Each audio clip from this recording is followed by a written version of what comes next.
Bueno, muchas gracias. ¿Se escucha bien? Sí. Bueno, una de las últimas charlas de hoy, pero no menos importante, vamos a hablar del carbono. El carbono es por excelencia nuestro indicador de la calidad y de la salud del suelo, ¿sí? Donde hay degradación, no hay carbono. Entonces, más allá de poner el foco en secuestrar y aumentar los niveles de carbono en nuestros suelos, tengamos en cuenta que no podemos acumular carbono donde tenemos degradación. Pongamos el foco en cuando vemos los primeros indicios de degradación, de erosión hídrica, eólica, salinidad, para revertirlos y poder así tener unos suelos sanos con mucho carbono. Bueno, para eso, para hablar entonces de la dinámica de secuestro de carbono, tenemos el lujo de presentar a Gonzalo Berongaray, especialista en el tema. Él es ingeniero agrónomo de la Universidad de La Pampa, magíster en Ciencias del Suelo de la Universidad de Buenos Aires y tiene un doctorado en filosofía. ¿En qué tenés tu doctorado? Contanos. Es en biología, pero sí, en la Universidad de Amberes. Exactamente. Y bueno, además es investigador del CONICET y es profesor adjunto de la Facultad de Ciencias Agrarias de la Universidad del Litoral. Bueno, Gonzalo, muchas gracias, Patricia. Qué presión.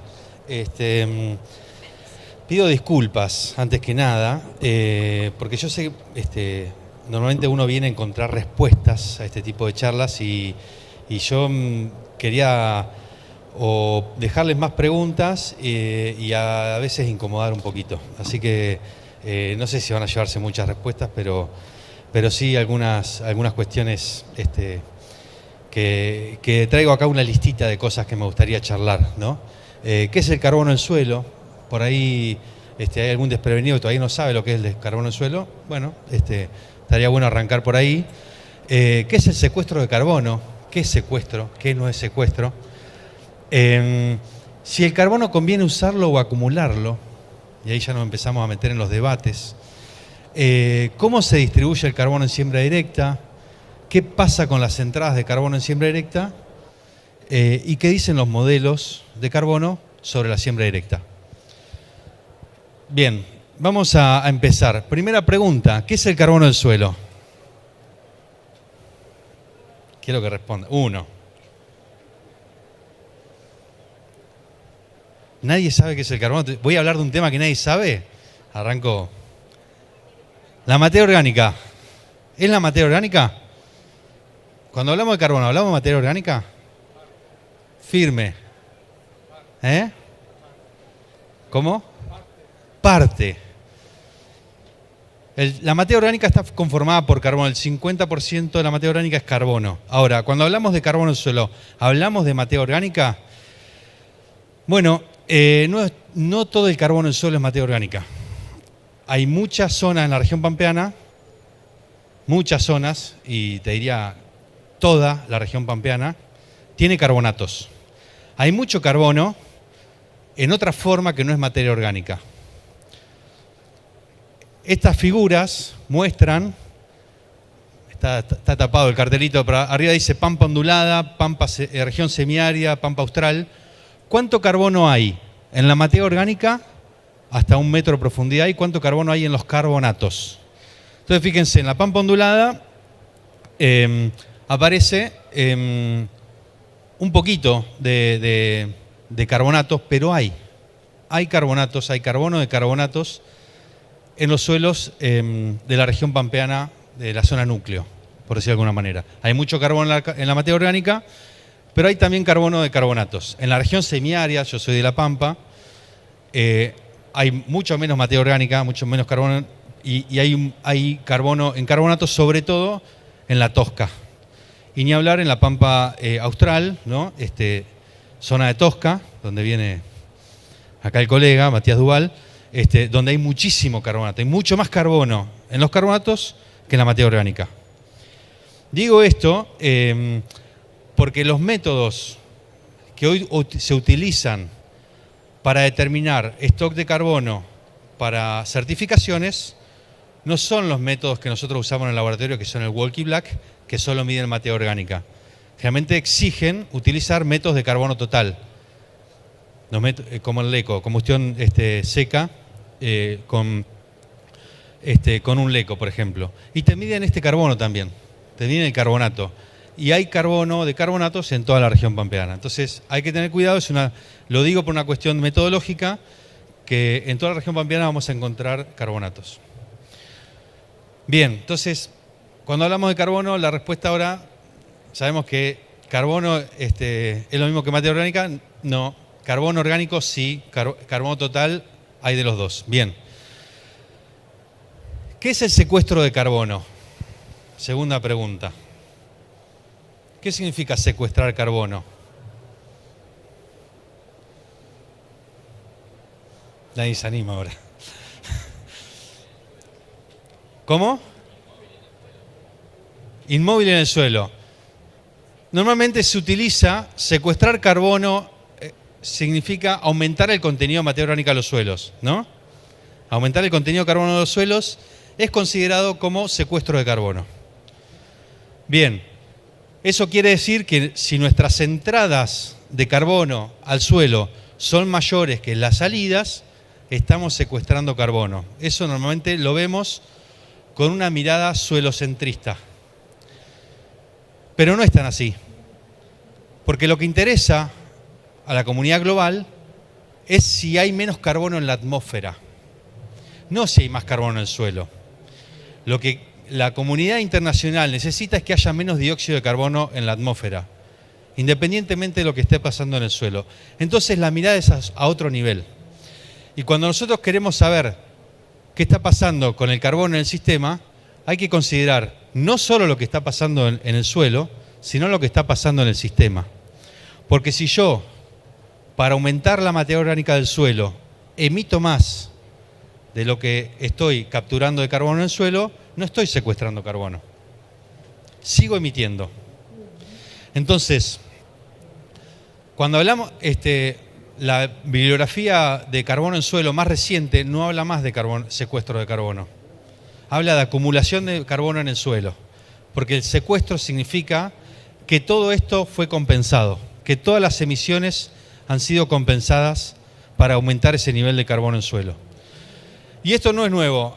Hay un trabajo de varios años que evaluó esto del secuestro de carbono en siembra directa, que este trabajo de Stenbach y Álvarez de 2006, que ellos veían que la siembra directa generaba dos cosas. Una, aumentaba la materia orgánica del suelo. Entonces, a medida que teníamos siembra directa, la materia orgánica aumentaba, pero también aumentaban las emisiones de nitroso. Entonces, acá muestra, por ejemplo, esta figura, cómo son las emisiones de nitroso bajo siembra directa versus una labranza convencional. Y en siembra directa las emisiones de nitroso son 5 veces más grandes que en siembra convencional. Eso ya lo sabemos. Entonces, y también depende de la dosis de urea. Y normalmente en sistemas bajo siembra directa las fertilizaciones, los cultivos requieren, o el suelo mineraliza menos, entonces las dosis son más altas. Entonces, ¿cómo es el balance de carbono de la siembra directa? Al principio es positivo, porque secuestramos o aumentamos el nivel de materia orgánica del suelo, pero luego, cuando ya se estabiliza y no sabemos que no es permanente, digamos, el aumento de materia orgánica no es permanente, sino que en algún momento se estabiliza, empiezan a contabilizar en forma negativa las emisiones de nitroso. Entonces digo, para hablar de secuestro de carbono hay que mirar la película completa. Una cosa es mirar solamente aumento de carbono en el suelo, pero la sociedad lo que demanda es, bajemos las emisiones totales, ¿ok? Entonces, bueno, quería aclarar eso, lo que significa secuestrar carbono. Y acá vengo con otro dilema. Este es otro paper que proponía, pero el carbono, ¿conviene acumularlo o conviene usarlo? ¿Para qué sirve la materia orgánica en definitiva? Y acá me paro un poquito en nosotros y en nuestra realidad, ¿para qué necesitamos la materia orgánica? Y trato de, meter ahí la pregunta, pero hay un trabajo que fue publicado también hace varios años, y planteaba esto, ¿no? ¿El carbono conviene acumularlo o utilizarlo? Decía, ¿nos estamos olvidando para qué es importante el carbono para nosotros como agrónomos, como productores? ¿Estamos olvidando que el carbono orgánico cumple su mayor función cuando se descompone y no cuando se acumula? Cuando hablamos de la mineralización, cuando decimos que el suelo entrega nitrógeno y aporta nutrientes, no estamos hablando de aumentar el carbono del suelo, sino de la mineralización, que es un proceso que a nosotros nos interesa y es positivo. Entonces él planteaba esto, ¿no?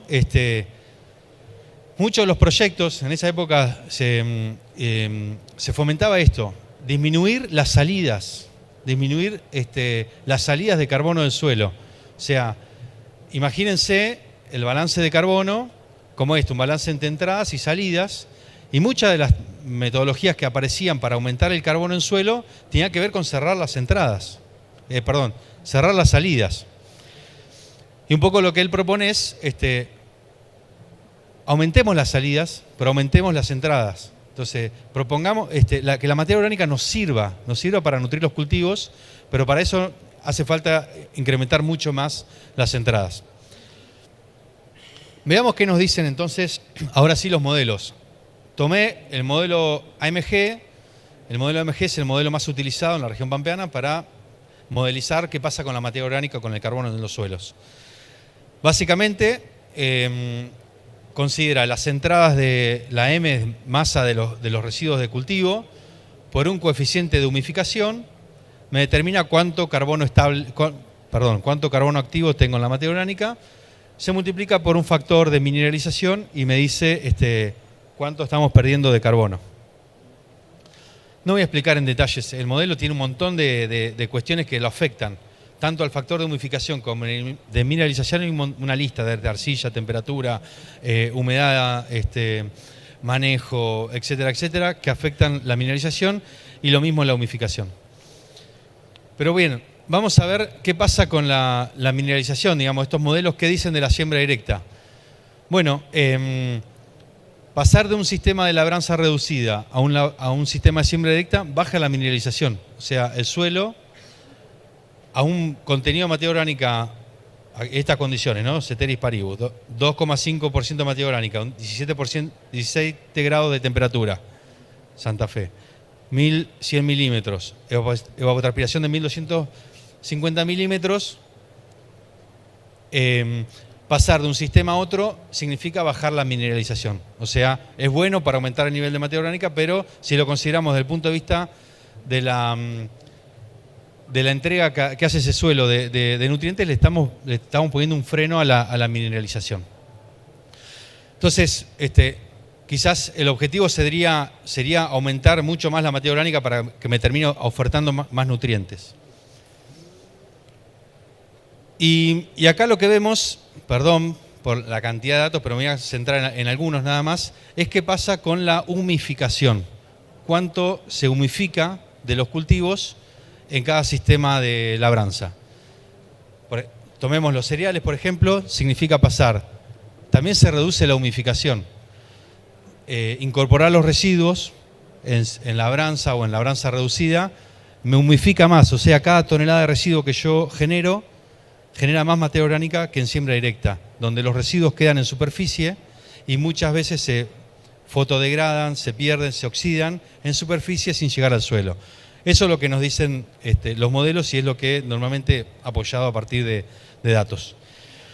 Entonces, la siembra directa, ojo, es un sistema que me mineraliza menos, o sea, me va a entregar menos nutrientes, y lo sabemos, ¿no? Históricamente uno mira ensayos viejos, de cuando empezaron los ensayos de labranza, había que fertilizarlos más a los cultivos bajo siembra directa, ¿no?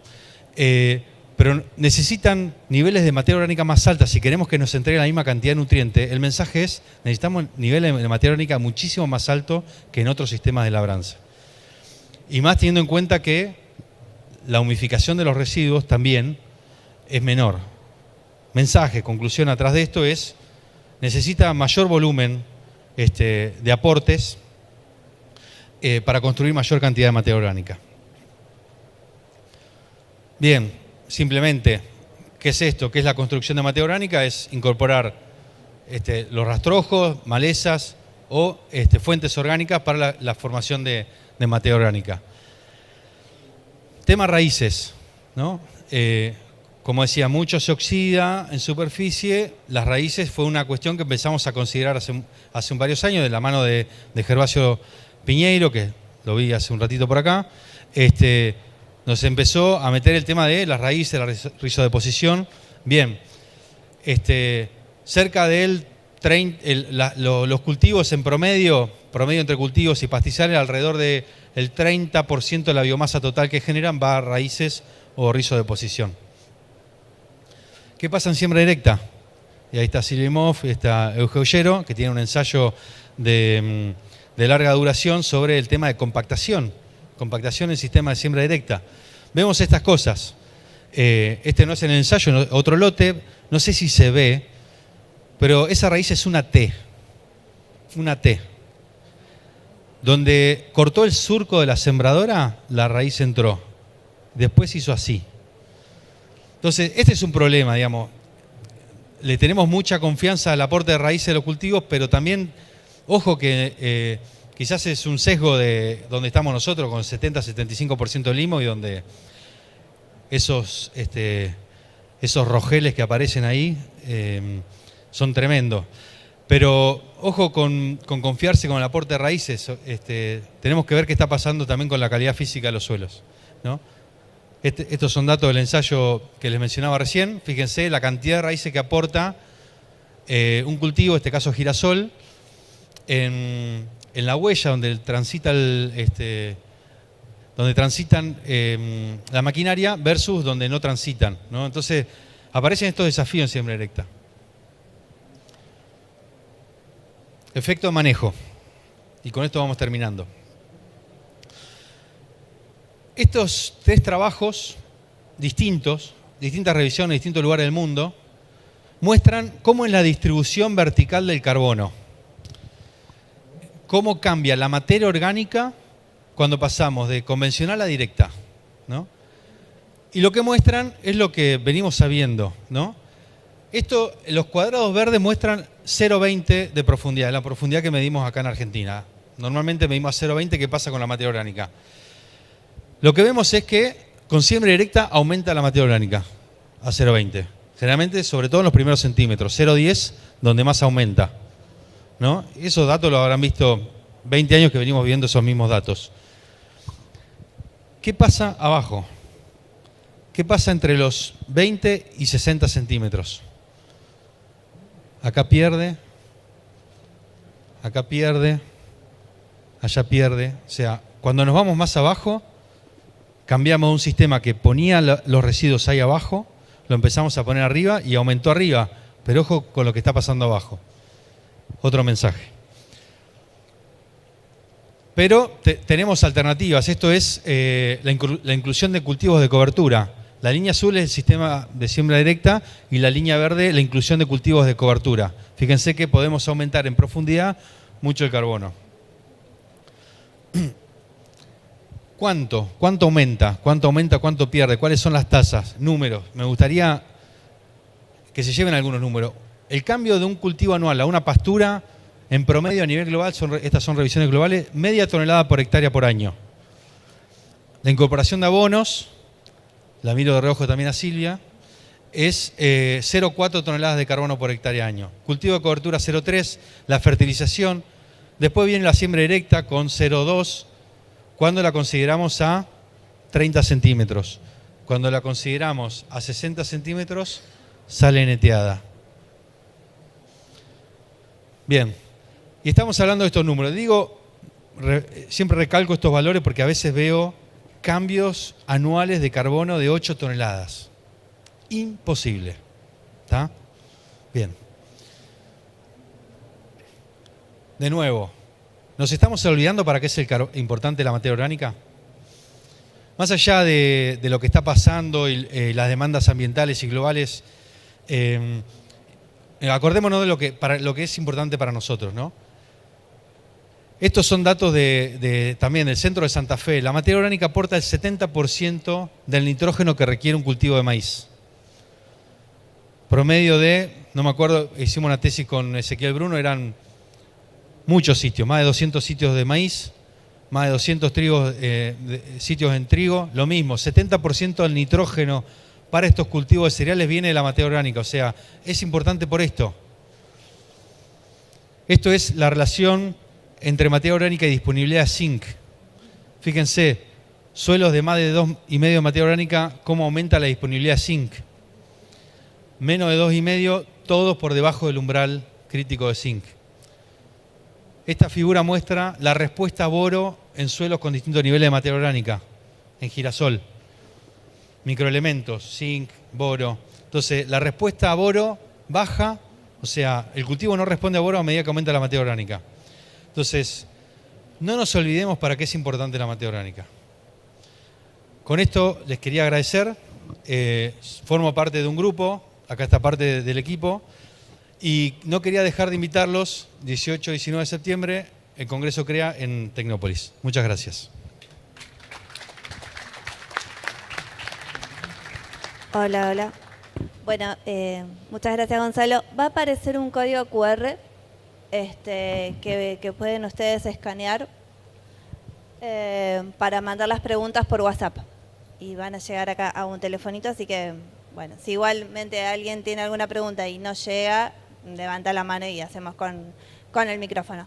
Pero eso va a ser al final, porque primero tenemos la charla de Matías Duval. Matías es ingeniero agrónomo y doctor en agronomía de la Universidad Nacional del Sur. Actualmente se desempeña como profesor adjunto de la materia Manejo y Conservación de Suelos del Departamento de Agronomía de la misma universidad y además es investigador del CONICET y su tesis la hizo también en estos temas de calidad y dinámica de las fracciones de materia orgánica del suelo como indicador de la calidad de los sistemas de siembra directa bajo distintos manejos. Así que súper especialista en el tema. Matías, bienvenido, gracias. Hola, bueno, buenas tardes a todos, muchas gracias por estar acá presentes. Sé que es un día largo, así que bueno, vamos a tratar de hacerlo lo más ameno posible para que todos vayamos a descansar para mañana.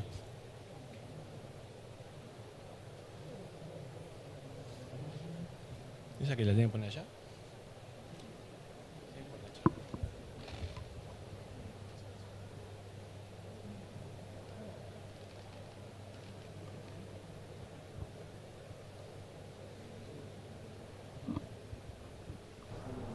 Nos abandonó el asistente. Ahí estamos, doble función, multitask. Bueno, la charla la hice pensando un poco de darle un contexto global, ¿sí? a nivel país, de cómo están los niveles de stock de carbono orgánico, cómo es la acumulación, ¿sí? no el secuestro, sino la acumulación de carbono orgánico en los suelos. ¿Y por qué es importante o por qué le estamos dando mucha importancia a lo que es el secuestro de carbono o la acumulación de carbono? Básicamente es porque es una de las estrategias que se está tomando como iniciativa para tratar de ir mitigando parte de los gases de efecto invernadero que estamos generando con nuestra agricultura, ¿sí? Y los suelos de nuestro país están, han perdido mucha materia orgánica, mucho carbono orgánico. Entonces, tiene una capacidad potencial elevada de acumular gran parte de ese carbono que nosotros queremos producir y que quede en nuestros suelos. ¿Por qué? Básicamente porque la agricultura en los últimos 20 años, ¿sí? se ha ido simplificando demasiado, asociado a la soja, a la monocultura soja, a la aparición de las hojas resistentes a glifosato, ¿sí? a la simplificación de los sistemas productivos muchas veces, que eso hace, como comentaba Gonzalo, menores aportes, ¿sí? ¿Por qué aportamos menos? Básicamente porque simplificamos nuestros sistemas. Acá tenemos un esquema general de cuál es el aporte de carbono de los diferentes sistemas, ¿sí? Una agricultura simplificada, con escasa reposición de nutrientes, con monoculturas, ¿sí? o escasa rotación, en la cual estamos aportando, ¿sí? a lo sumo 2 o 3 toneladas de carbono por año en nuestros suelos. Mientras que antiguamente, cuando hacíamos sistemas mixtos, donde perennizamos parte de nuestros sistemas, ese aporte, ¿sí?, lo duplicábamos. Teníamos entre 4 y 6 toneladas de carbono por hectárea por año de aportes, tanto de biomasa aérea como de raíces. Y bueno, las pasturas, obviamente, aquellas pasturas perennes también iban a ser un aporte más significativo aún. Otra cosa importante, ¿sí?, es que esa biomasa que nosotros aportamos no es lo mismo la biomasa aérea que la biomasa de raíces, ¿sí? Acá les dejo, ¿sí?, en promedio, entre el 5 al 10% del carbono que aportamos a partir de la biomasa aérea que generamos, solamente el 5 al 10% pasaría a formar parte del carbono orgánico del suelo. El resto lo perdemos como dióxido de carbono, ¿sí? Se descompone el residuo o se mineraliza. Mientras que en las raíces, ¿sí?, si bien tenemos un aporte menor comparado con la parte aérea, pero tenemos una mayor eficiencia de conversión de ese carbono de raíces a carbono orgánico del suelo.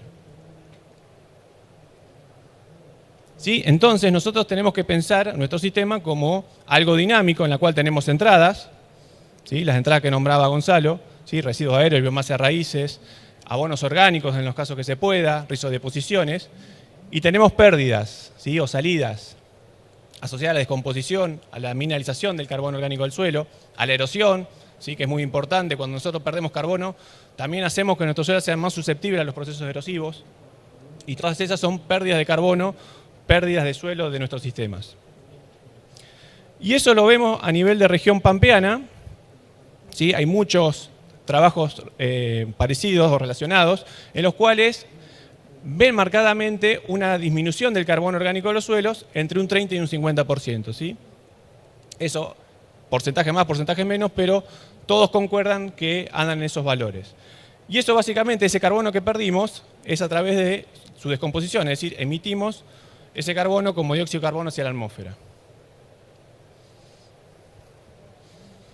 Ahora bien, si queremos nosotros saber cómo estamos, en qué lugar estamos posicionados en nuestros establecimientos o a nivel de lote, ¿sí?, existen herramientas disponibles, por ejemplo, el protocolo de monitoreo de carbono, ¿sí?, en el cual han trabajado muchos especialistas de la Asociación Argentina de Ciencia del Suelo, de APRESID, de CREA, ¿sí?, en la cual nos dicen cómo debería hacerse un buen muestreo de suelo, de modo tal de que ese valor, después que nos dé carbono, sea un valor bastante confiable de lo que tenemos realmente en nuestros suelos. Y también para poder compararlo con otras situaciones, de otros productores o de otras zonas, regiones. ¿Sí? Entonces tenemos estos mapas, ¿sí?, en los cuales ya están digitalizados los aportes de carbono que tenemos en los suelos o la producción de materia seca que tenemos que tener para mantener los valores de materia orgánica en los suelos y los valores de materia orgánica actuales o de carbono orgánico actuales que hay en los suelos, ¿sí? También en el 2023, el INTA junto con otras instituciones también publicaron este mapa de carbono orgánico del suelo hasta los 30 centímetros y acá en este mapa podemos encontrar valores máximos, mínimos y medios para cada región de nuestro país, ¿sí?, de punta a punta. Es decir, ya sabemos o podemos tener información antes de ir al suelo a tomar la muestra. Y obviamente de eso nos zafan, ¿sí? Hay que hacer el monitoreo para saber en qué condiciones estamos. ¿Cómo podemos hacer el monitoreo? Bueno, o mi suelo agrícola tiene 2% de materia orgánica, ¿es alto? ¿Es bajo? ¿Me falta materia orgánica? ¿Me sobra? Sobra no creo, pero bueno. Entonces esos suelos, lo que se puede hacer es comparar con una situación de referencia que se le dice, o situación natural, que hay muy pocas a nivel país, es decir, una situación en la cual no haya habido una extracción, digamos, significativa de esos suelos, es decir, suelos que no hayan tenido mucho disturbio antrópico y en los cuales los aportes de carbono fueron significativos, ¿sí? Pasturas, campos naturales, ¿sí?, parques, siempre y cuando respetemos que sean suelos de texturas iguales, equivalentes, ¿sí? Eso es importante. Y así podemos fijar o podemos saber cuáles son nuestras brechas de carbono, ¿sí?, tanto en superficie como en profundidad. Fíjense que si bien tenemos una brecha importante de carbono en los primeros 20 centímetros, pero también la pérdida de carbono también la tenemos por debajo de los 20 centímetros, ¿sí? Y ese valor de carbono que nosotros determinamos después en laboratorio, muchas veces no lo podemos tomar como un valor umbral, o no hay valores umbrales de materia orgánica, es decir, siempre es mejor tener más materia orgánica, eso es cierto, pero bueno, a nivel de la región de climas templados, se puede tomar un valor de 2%, ¿sí? O de 20 gramos por kilo de carbono orgánico del suelo. Y eso, por ejemplo, se relaciona con aquellas situaciones en las cuales suelos que estén por debajo de ese valor pueden llegar a tener problemas. ¿Qué problemas? Problemas de degradación, compactación, encostramiento, problemas físicos, problemas de anegamiento, ¿sí? Y eso, por ejemplo, lo vimos en suelos de la pampa ondulada, en los cuales, ¿sí?, ese valor de 20 gramos por kilo, ¿sí?, correspondía aproximadamente cuando nosotros teníamos valores más elevados de densidad aparente, es decir, situaciones por ahí con mayores problemas de compactación posiblemente. Bien. ¿Tenemos el problema? Sí, tenemos problemas. ¿Queremos almacenar más carbono, acumular más carbono? Sí, probablemente. Entonces, ¿cómo tenemos que pensar nuestro sistema? ¿O cómo funciona nuestro sistema? Nosotros sabemos que los suelos, la capacidad potencial de los suelos de acumular carbono va a depender de sus propiedades. ¿Qué propiedades? ¿Sí? Estas de acá arriba. Textura, estructura, la mineralogía de las arcillas, la profundidad efectiva que tengamos los suelos, ¿sí?, el drenaje, la posición en el paisaje, si me encuentro en una zona elevada, si me encuentro en una ladera, si me encuentro en un bajo, ¿sí? Eso me va a dar el nivel de carbono potencial o la capacidad potencial que tiene mi ambiente, mi suelo. Obviamente que ese suelo o ese ambiente va a estar bajo determinadas condiciones climáticas, ¿sí?, determinadas condiciones de cantidad y distribución de precipitaciones, determinadas condiciones de temperatura, determinadas condiciones de régimen térmico del suelo. Y esto es lo que me va a definir la combinación de esas prácticas, de esas propiedades, es el nivel alcanzable de carbono de ese suelo o de ese sistema, o el potencial ambiental. Eso mucho nosotros, como técnicos, como agrónomos, mucho no podemos hacer. Lo que sí es importante es intervenir en esta parte, ¿sí?, en esta parte de acá, que es las prácticas culturales, las prácticas agronómicas que podemos llegar a implementar para mejorar los niveles de carbono orgánico del suelo. Es decir, con la participación de las prácticas, las propiedades del suelo, la climática, combinada con la parte de manejo, me va a dar el carbono orgánico actual al cual yo puedo aspirar o llegar. ¿Sí? Bueno, ¿qué pasa? ¿Qué prácticas? Ustedes me van a decir, bueno, esto también salió publicado hace un par de años, ¿sí?, en la cual se evaluaron diferentes ensayos a nivel país, en la cual se comparaban sistemas bajo siembra directa, todos bajo siembra directa, pero combinados o no con alguna de estas prácticas. Por ejemplo, la fertilización, los cultivos de cobertura o la rotación con pasturas perennes. ¿Y qué observaron en esos ensayos? Bueno, vieron, por ejemplo, que esas prácticas, la menos eficiente sería la fertilización para aumentar los stocks de carbono en 30 centímetros. En ese caso, se vieron en promedio, ¿sí?, no sé si alcanzan a ver el puntero, pero se vieron en promedio unos 180 kilos de carbono que estaríamos acumulando por año, ¿sí?, por la fertilización balanceada. Nitrógeno, fósforo, azufre, también hablaba de bases en el informe. En segundo término tenemos los cultivos de servicio. Ahí evaluaba un montón de cultivos de servicio: trigo, cebada, triticale, regras, tréboles, rábanos, crucíferas, leguminosas como la vicia, ¿sí? Y esos cultivos, ¿sí?, o la utilización de esos cultivos de servicios en sistemas bajo siembra directa, me generaron en promedio un aumento del carbono orgánico en los primeros 30 centímetros de 4,8%, ¿sí?, de todo ese conjunto de datos que se evaluaron. Y eso representó unos 450 kilos por hectárea por año de carbono, algo parecido a lo que comentaba Gonzalo de la media tonelada, ¿sí?, de carbono que podemos llegar a acumular con los cultivos de servicio. Y las pasturas, ¿sí?, pasturas de variada, digamos, de especies, ¿sí?, alfalfa, fetuca, gatón panic, en diferentes proporciones, 50-50, o 75 cultivos, 25 pasturas, y ahí veíamos los aumentos de casi 800 kilos de carbono por hectárea por año, ¿sí? Eso más o menos a nivel país, ¿sí? Acá tienen los diferentes ensayos que se hicieron, o los diferentes ensayos que se evaluaron en este estudio, y abarca todo lo que es la región pampeana completa, ¿sí?, y parte del norte de nuestro país también. Bueno, en el caso de los cultivos de cobertura, yo les puedo por ahí mostrar algunos datos referidos a un trabajo que hicimos hace un tiempo sobre suelos de argidoles típicos de Cañada de Gómez, suelos de Santa Fe, también con 75% o más de limo en la composición textural. Y vimos que también tenemos las brechas, fíjense las brechas de carbono que tenemos, ¿sí? En los primeros 60 centímetros de profundidad, o hasta los primeros 60 centímetros, tenemos una brecha de carbono de 60 toneladas de carbono menos en el sistema de agricultura, en este caso era monocultivo soja. Bueno, en esa situación en particular se empezó a utilizar los cultivos de servicio a partir del año 2006 hasta el 2011, y esto es lo que obtuvimos, ¿sí?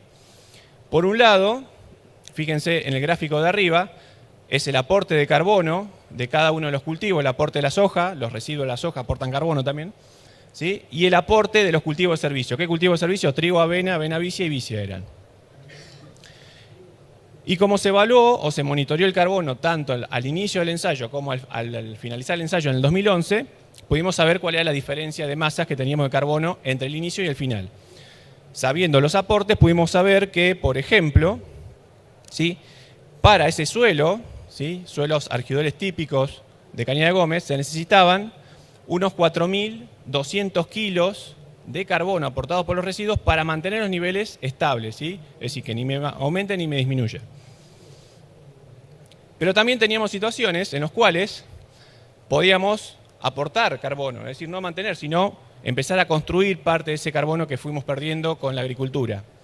Por ejemplo, con el trigo, es decir, en vez de hacer un barbecho largo, hacer un trigo como cultivo de servicio, me aportaba unos 600 kilos de carbono por hectárea por año. Y otra cosa importante es ver que, obviamente, la monocultura de soja, aunque se haga en siembra directa, sigue perdiendo carbono, ¿sí? Ahí estamos perdiendo alrededor de unos 800 kilos de carbono por hectárea por año. Eso asociado básicamente a que en los cultivos de servicio teníamos una entrada significativa de carbono por parte de los residuos de los cultivos de servicio.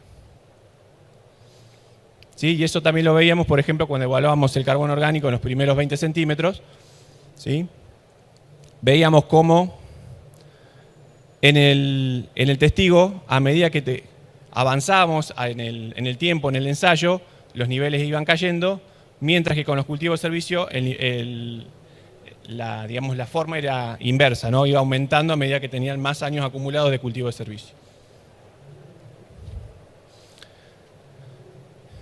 Obviamente estos cultivos de servicio también es importante el aporte de carbono por parte de sus raíces. Ya vimos que un alto porcentaje de ese residuo se va a humificar, va a quedar retenido como carbono orgánico en el suelo. Y eso lo hemos evaluado, por ejemplo, en suelos del sudoeste de Buenos Aires, ¿sí?, con diferentes cultivos de servicio también estamos incluyendo en esa región, junto con la regional APRESID de Bahía Blanca, en los cuales estamos viendo cuál es el aporte de biomasa o de materia seca de esos cultivos de servicio en cuanto a raíces en diferentes profundidades, y después hacemos lo que sería el aporte de carbono, tanto de la biomasa aérea como subterránea de esos cultivos de servicio, también implementando lo que es el pastoreo, es decir, un uso racional para darle también un objetivo económico a ese cultivo, sacarle una renta, ¿sí? Y ahí veíamos que, por ejemplo, cuando no se pastoreaba, estamos aportando entre un 10 y un 25% más de carbono con residuos que cuando se hacía el pastoreo con los animales directamente. Sí, también esto en Bordenave, también en el sudeste de Buenos Aires. Siembra directa sin fertilización, obviamente los niveles de materia orgánica me caían ¿sí? Teníamos brechas en los primeros 20 centímetros entre 3 y 15 toneladas, mientras que cuando esa siembra directa, esto es monocultura de monocultivo de trigo, esa siembra directa cuando se le aplicaba una fertilización, ¿sí? esos valores de materia orgánica o de carbono orgánico del suelo aumentaban. ¿Sí? Una cosa por ahí que no lo menciono acá, pero también había sistemas de labranza convencional y veíamos, por ejemplo, que la siembra directa sin fertilización, ¿sí? Como decía Gonzalo, mineraliza menos y humifica menos, por ahí era más contraproducente que una labranza convencional, ¿sí? Cuando la siembra directa se hace sola, ¿sí? La dejan ahí solita como práctica para conservar los suelos.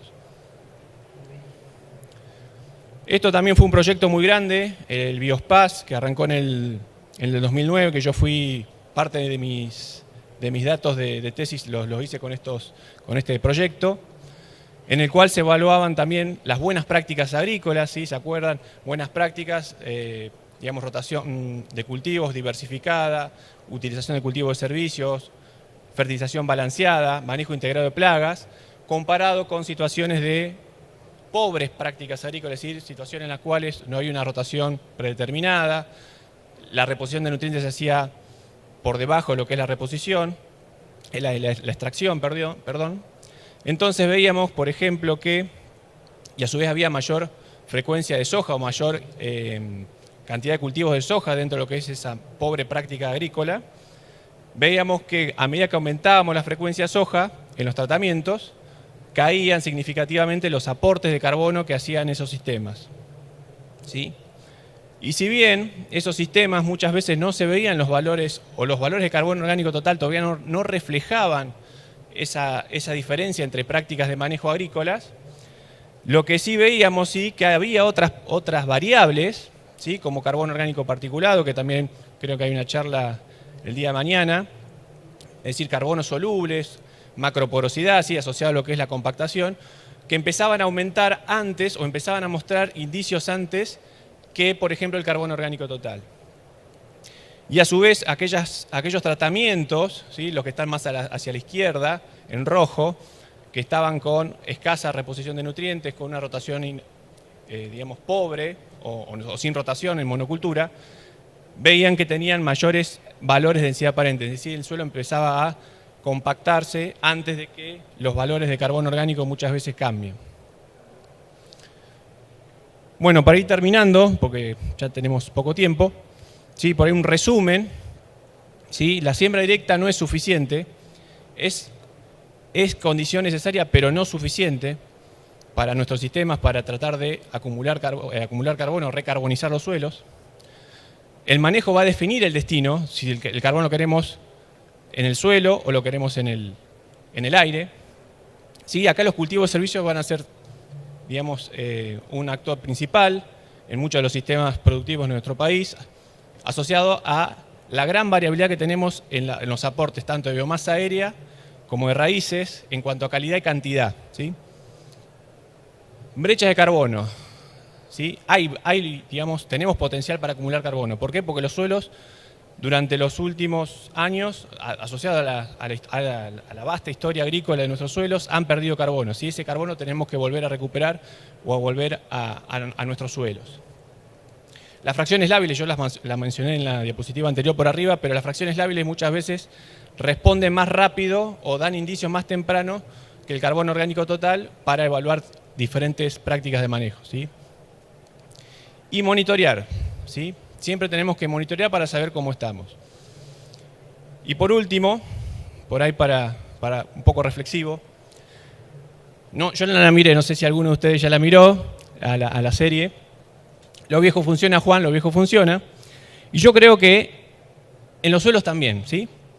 Es decir, sabemos qué prácticas nos van a permitir recarbonizar los suelos o acumular más carbono orgánico en nuestros suelos, ¿sí? Fertilización balanceada, los cultivos de servicios con esa diversidad de biomasa y de calidad diferente que pueden llegar a aportar, tanto aérea como subterránea.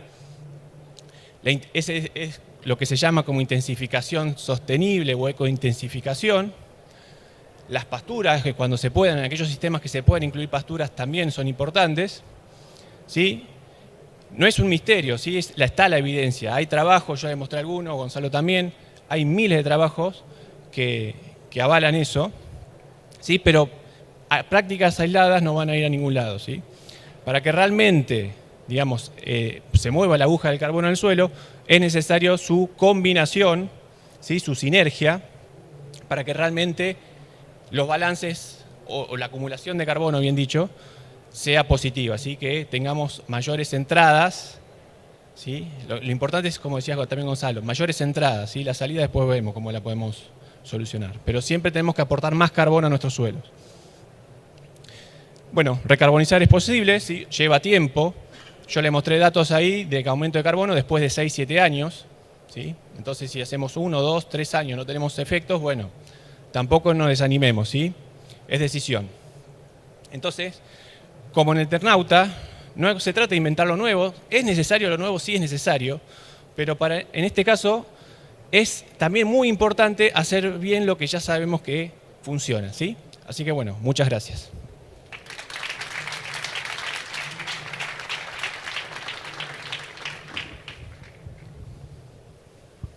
Bueno, muchas gracias, Matías.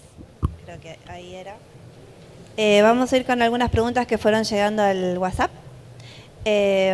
Bueno, esta pregunta es para los dos. Dice, ¿creen que el cálculo de stock de carbono total y carbono particulado es suficiente para comparar los dos sistemas agrícolas como siembra directa y convencional? ¿Agregarían alguna otra forma de carbono para la comparación entre sistemas? ¿Y cuál de las dos formas creen que tendría mayor relevancia? Un poco ya estoy... ¿Querés que arranque o...? Digamos, muchas veces para evaluar un sistema basta solamente con ver por ahí los rendimientos, ¿sí? Ya los mismos rendimientos, cuando empiezan a haber aumento en los rendimientos, ya eso está dando un indicio de que estoy aportando más, tengo más materia orgánica, se descompone más la materia orgánica, aporto más nutrientes al suelo, ¿sí? Eso es un indicio sin tener que empezar por ahí a fraccionar o a dividir la materia orgánica y evaluar sus diferentes pools. Obviamente sí es importante. En el caso de las fracciones más lábiles van a responder más rápido, ¿sí? Por ahí en poco tiempo voy a poder tener un valor, digamos, o mejorar esos valores si hago bien o si aplico las correctas prácticas de manejo. Y después existen mucha cantidad de índices, de indicadores, ¿sí? Para mí no hay que marearse. Yo creo que manteniendo o sabiendo, o empezar por lo menos conociendo los stocks de carbono en los suelos y saber cómo estamos con respecto a una situación por ahí sin intervención, eso por ahí ya nos va a dar una idea inicial de cómo estamos. Después, bueno, obviamente cuando los sistemas productivos son, digamos, de nivel premium, en los cuales ya tenemos una buena rotación, una buena intensificación de cultivos, cultivo de servicios, fertilización, bueno, ahí sí podemos empezar a evaluar o tener en cuenta otros indicadores, ¿sí? Tanto de carbono como de fertilidad también. Tenía miedo que fueras a contestar porque tenía miedo de contradecirte un poco.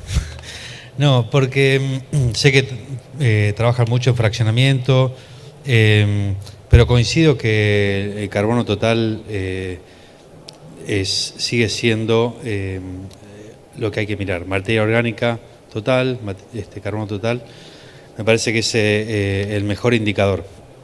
Hay un montón, desde carbono en la biomasa microbiana, fracciones menos densas, particulada. Hay un montón de indicadores desde biológicos, pero es tan fina la línea y a veces con tanta variabilidad que el carbono total sigue siendo lo más confiable. Entonces, la única precaución es considerar medir a la misma masa de suelo. Esto quiere decir, la densidad aparente cambia con el manejo y no podemos comparar suelos que tienen distinta densidad aparente. Para poder corregir eso hay que muestrear a distintas profundidades y corregir por masa de suelo. Imagínense que si yo mido en un suelo que esté más compactado, en realidad estoy midiendo cuando yo clavo el barreno. Imagínense, un suelo está así, se compacta. Si yo vuelvo a medir esa misma profundidad, estoy midiendo más abajo en realidad. estoy midiendo en lugares donde hay menos carbono ya naturalmente por la distribución vertical del carbono. Entonces hay que considerar la masa de suelo para hacer las comparaciones válidas. Y te agrego, te consulto, ¿hay que muestrar siempre en la misma época del año? ¿Cómo interviene el clima ahí? Bien, el carbono es recomendable muestrear siempre en la misma época del año, con el mismo nivel de residuos, aunque eso en el laboratorio normalmente se barre, ¿no? Se saca, pero conviene. Pero lo más importante es la cantidad de muestras. La cantidad de muestras, no hay que mezquinar en el número de muestras que se necesitan para detectar cambios. Incluso es muy difícil detectar cambios en el corto plazo. La variabilidad natural del carbono, hace poco hacíamos algunas cuentas, para las tasas de acumulación normales que veníamos viendo, uno necesita casi 20 años para detectar un cambio en el stock de carbono en suelo, con la variabilidad natural que tiene y tomando 3 muestras independientes por lote, por ejemplo. Si no, habría que aumentar el número de muestras. Sí, y ya que estamos en un ambiente de productores, hay que decir que hay que hacer el análisis de suelo, ¿no? Porque eso, sigue siendo bajo el índice de los productores que analizan, que mandan al laboratorio. Bueno, me sale la... vamos con otra pregunta, si todos tienen sus respuestas. ¿Cómo se relaciona la baja de emisiones de carbono en siembra directa con la quintuplicación de emisiones de nitroso con respecto al calentamiento global? ¿Cómo se relaciona? Sí, ¿cómo se relaciona? Bueno, sí, la baja de emisiones de carbono con la quintuplicación de emisiones de nitroso. Bueno, es el desafío que tienen los suelos bajo siembra directa. Cada kilo de nitrógeno que se emite como nitroso tiene 300 veces, es como emitir 300 veces CO2. O sea, tiene un poder de calentamiento global 300 veces más grande que el CO2. Entonces, con muy poquito de nitroso que se emita, es muchísimo el impacto que se tiene sobre el balance general de carbono. Sí, importante esto que mencionaban ustedes en sus charlas de la siembra directa bien aplicada, ¿no? Con rotaciones, con cultivos de cobertura. Un monocultivo en siembra directa no es siembra directa, o sea, no estamos aplicando bien. Sí, cambia mucho, las emisiones cambian mucho, cómo se aplica la urea, eso lo que mostraba era urea aplicada en cobertura, pero la incorporación o usar alguna otra tecnología, hemos medido en el laboratorio muchas tecnologías que disminuyen enormemente las emisiones. Totalmente.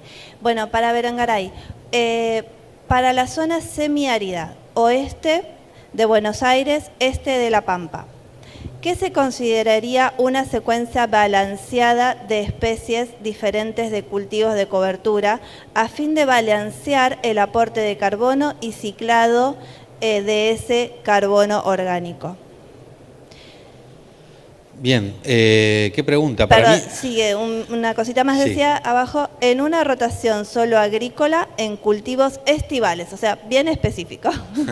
Bien, mi pregunta es ¿por qué no poner cultivos de renta? Claro. Me parece que esa zona da las lluvias y las napas, dan para suelos arenosos, profundos, si es la zona que me imagino. Da para hacer doble cultivo, te diría, la mayoría de los años. Me parece que lo mostraba Matías, el trigo tiene un impacto tremendo y animarse a meter incluso leguminosas de invierno. Para construir materia orgánica la cantidad importa. Muchas veces hemos discutido sobre la calidad del residuo, si bueno, las leguminosas tienen mejor calidad, sí, pero aportan menos cantidad.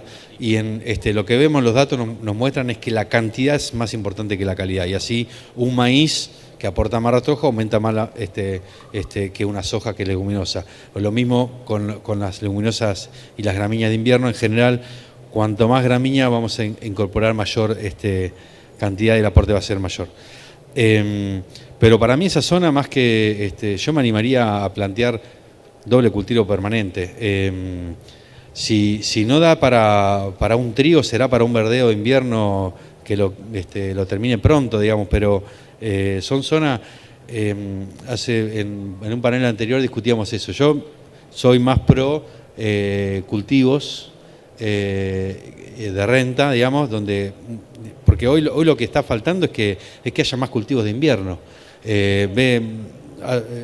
Va por la ruta y ve que los lotes están vacíos y la mayoría de la región pampeana puede haber doble cultivo. Ni siquiera pensar en un cultivo de cobertura, que es poner plata para no sabemos qué beneficio. El cultivo de renta ya sabemos que hay beneficio y eso tiene un impacto tremendo en la rotación.